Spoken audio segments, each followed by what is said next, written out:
Do'stlar, hammaga salom. Sizlar bilan texnik tahlilda ko'rishib turibmiz. Bu haftani ham boshlab oldik va bozorda nima holatligini birgalikda tahlil qilib chiqamiz va nima harakatli bo'lish mumkinligini oldindan tahlil qilib ko'ramiz. Har doimgidek birinchi bo'lib DXY dan boshlaymiz. Dollar indeksida nima o'zgarishlar bo'ldi, nima kutsak bo'ladi va nima harakatligi ilinib ko'rish kerak. Umumiy qilib oladigan bo'lsak, biz uchun muhim bo'lgan mashdagi ancha vaqt narxni ushlab turgan daraja baribir saqlanib qoldi.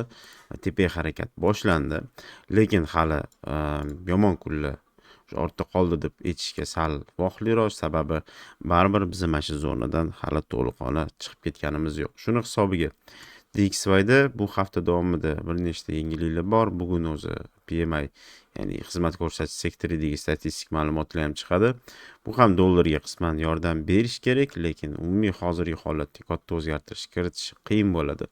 Shuni hisobiga texnik tahlilni o'zida to'xtaladigan bo'lsak, grafikda biz nima ko'ryapmiz? Umumiy qilib oladigan bo'lsak, hamma belgilangan darajalar o'ziga yarasha ishlab berganini ko'rishimiz mumkin.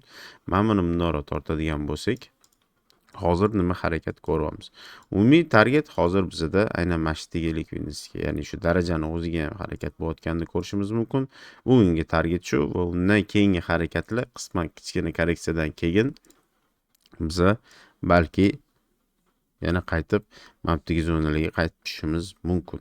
Nimaga deydigan bo'lsak, umumiy qilib oladigan bo'lsak, bizda mapda ham daraja borligini ko'rishimiz mumkin. Narxga qanaqa ta'sir o'tkazganini va mapdagi katta qolgan imbalance. Qisman ishlagan bo'lsa ham, bunaqa imbalancelar bor likvidnost sifatida ishlab beradi. Shuni hisobiga DXYda shu harakat bo'lish ehtimoli yuqori va shuni men bugun kutib qolaman.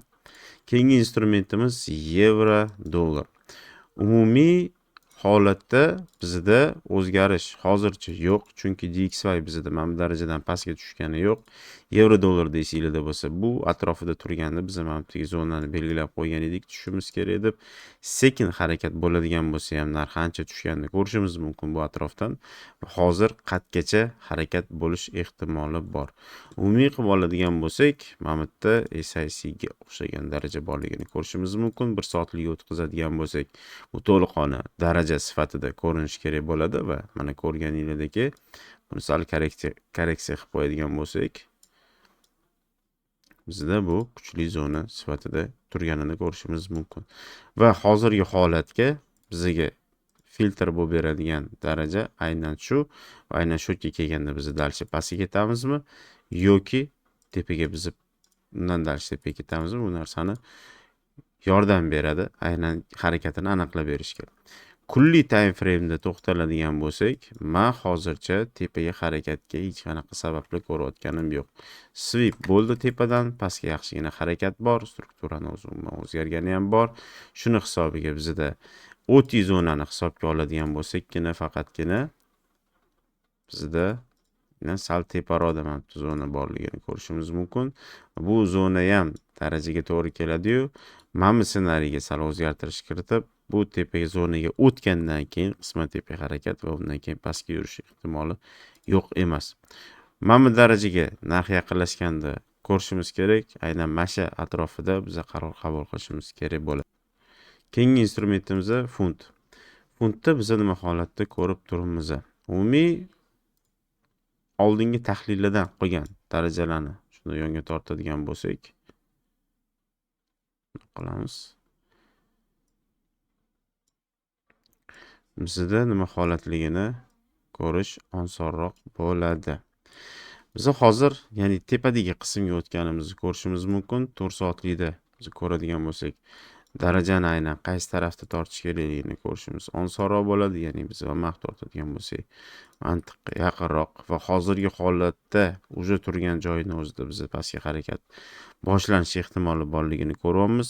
Va mana bu daraja retest o'zi bo'lgan adashmasam, mana M15 da, M5 da ko'rishingiz mumkin. Proboydan keyin to'liqona harakat bilan aynan shu yerda o'zidan harakat boshlanyapti.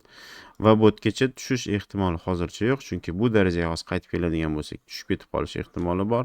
Kichkina qisman korreksiyadan keyin biz yana tepaga harakatga davomini kutadigan bo'lsak, aynan shu atrofidan kutganimiz yaxshi, lekin bunda ham dollar bilan korrelyatsiyasini ishlaganini hisobiga sellga ko'zlaganimiz yaxshi. Atak hozirgi turgan joyini o'zidan ham bizda hozir swip bilan harakat boshlanyapti va aynan shu o'zidan bizni bemalol pastiga, ya'ni mana zonigacha harakatni ko'rishimiz osonroq.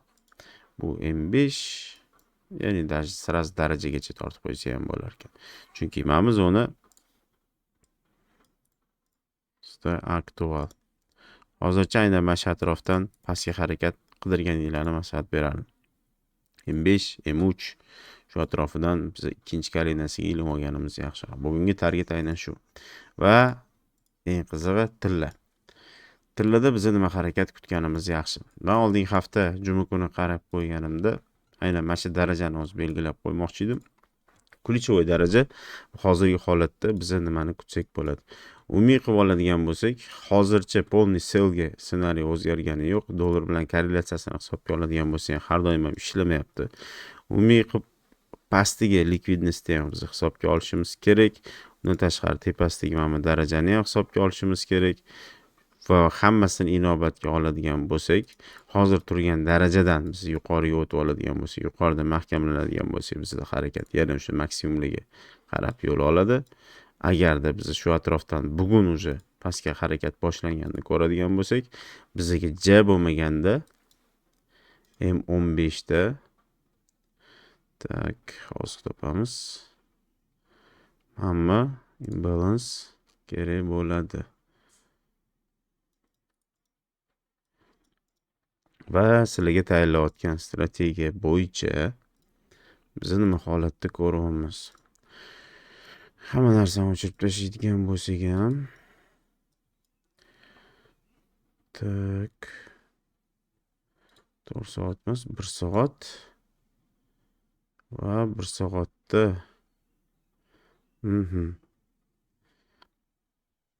qaranglar. Sizlarga tayyorlanayotgan strategiya bo'yicha